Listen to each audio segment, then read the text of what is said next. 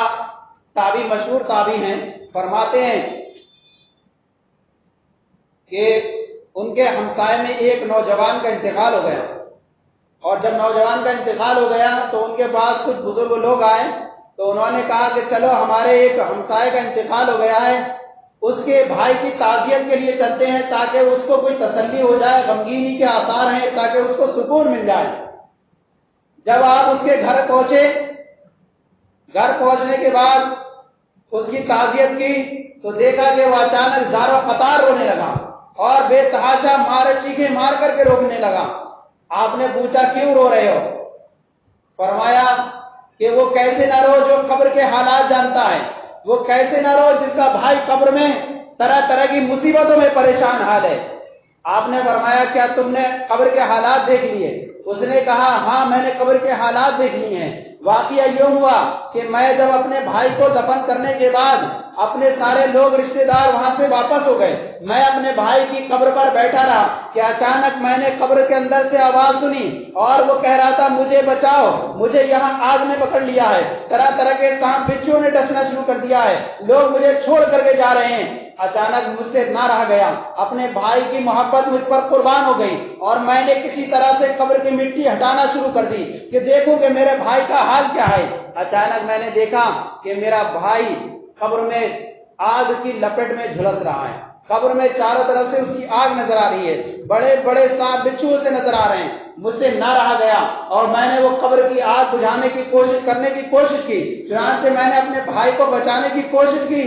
حد تو یہ ہوئی کہ اس آگ نے مجھے بھی جلا دیا اور دیکھیں یہ میرا ہاتھ پورا سیاہ ہو چکا ہے. تو یہ بڑے بڑے انجام ہوا کرتے ہیں زکوٰۃ نہ دینے کی وجہ سے. لیکن اگر زکوٰۃ اللہ کی بارگاہ میں دے دی جائے تو وہی زکوٰۃ انسان کے لیے ذریعہ نجات بنا کرتی ہے. ایک نبی کا زمانہ ہے، نبی کے زمانے میں ایک مرد اور عورت تھے، بڑے نیک پرہیزگار متقی پرہیزگار تھے.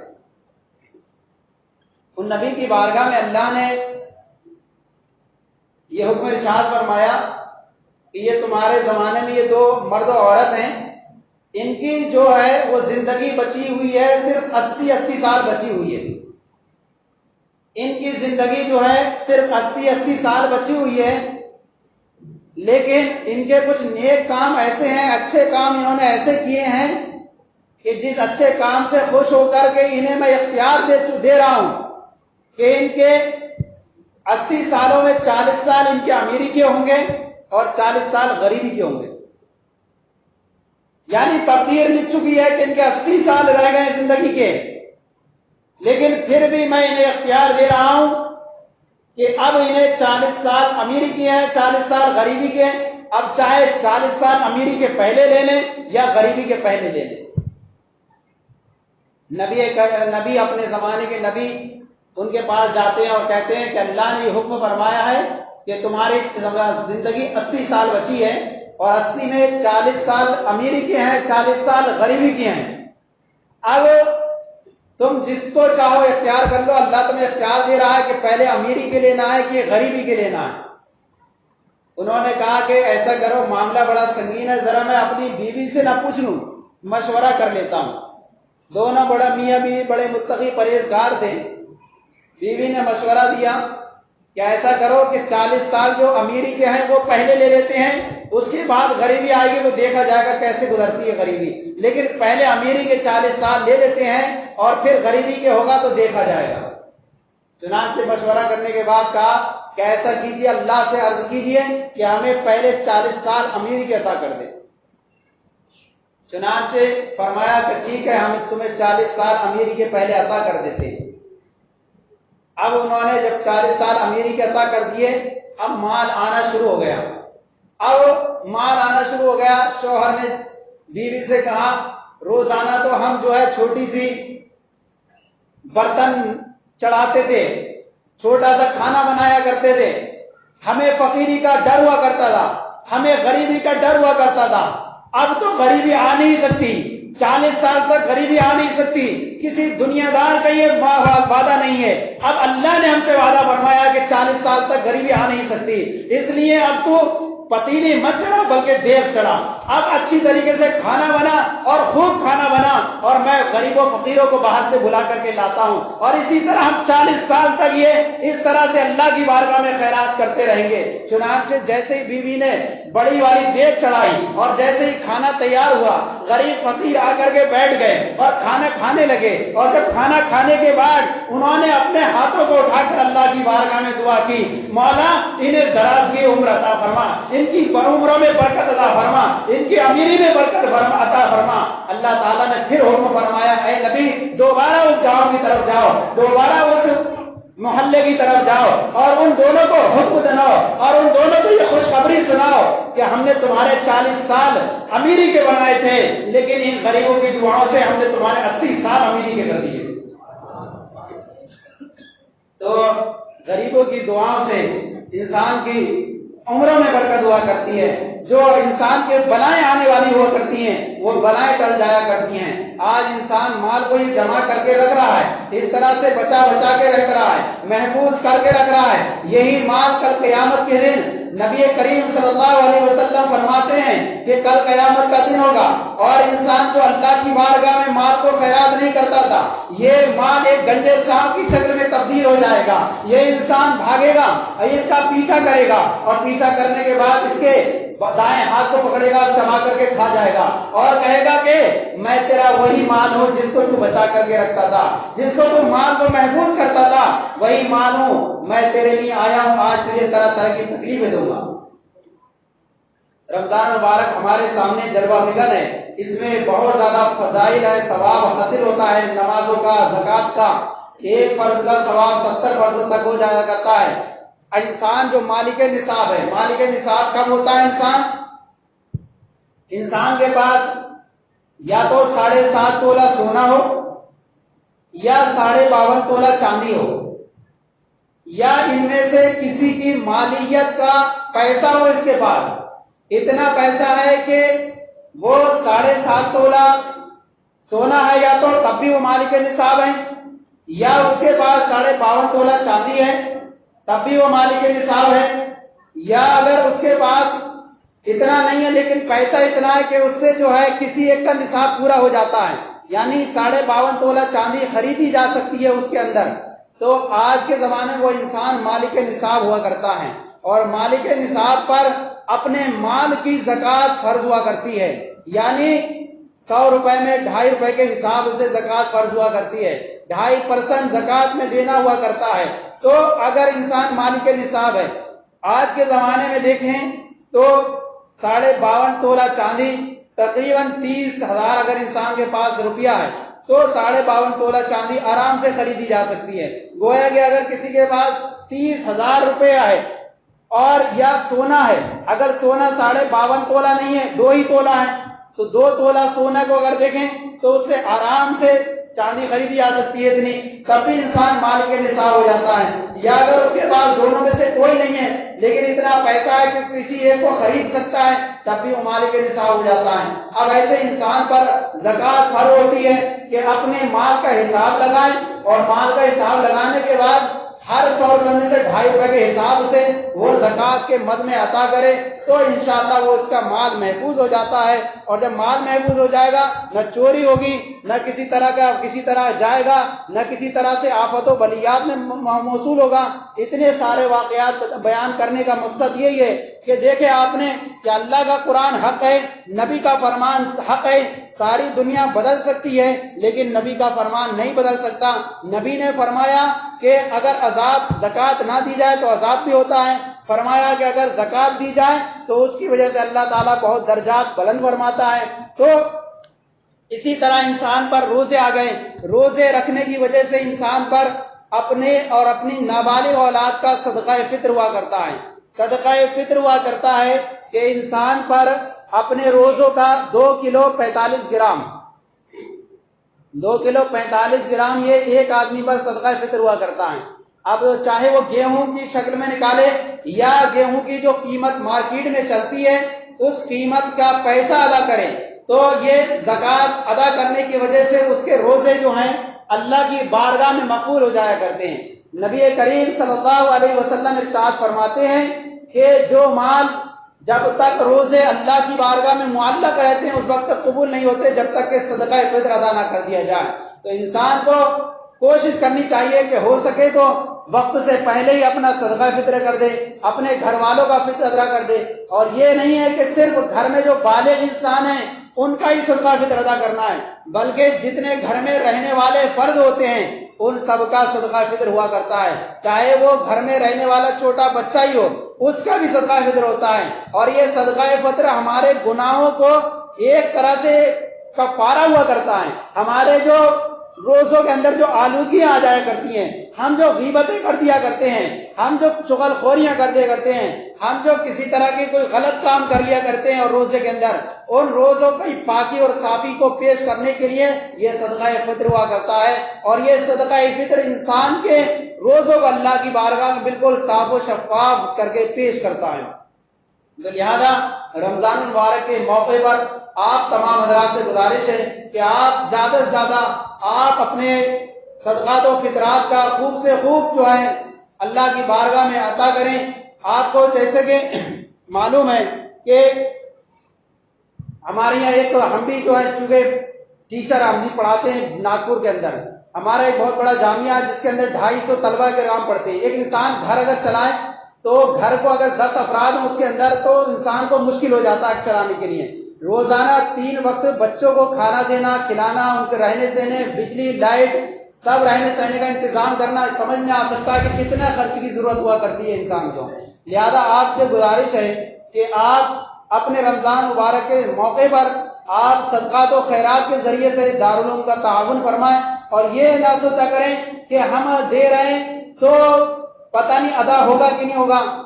روایتوں میں آتا ہے کہ انسان عام انسان کو دیتا ہے تو کم ثواب ملتا ہے، لیکن اگر طالب علم کو دیتا ہے جو مدرسے میں رہ رہا ہے اس کو اللہ ڈبل ثواب عطا فرماتا ہے۔ کہ جب تک آپ کے پیسے کی بلبوتے پر وہ بندہ تعلیم حاصل کرتا رہے گا، اگر وہ پڑھ کر کے فارغ ہو جائے گا، اگر وہ کہیں پر دین کا کام کرے گا، تو جب تک اس کی زندگی سے آپ کے پیسے سے اس کی زندگی سنبھلی ہے، آپ رہیں نہ رہیں دنیا کے اندر، لیکن آپ کو برابر اس کا صدقہ جاریہ کے طور پر ثواب ملتا رہے گا۔ اس لیے آپ سے گزارش ہے کہ آپ بھرپور تعاون کریں۔ ہمارے پاس موجود رسید تھی، آپ جو ہے اس کو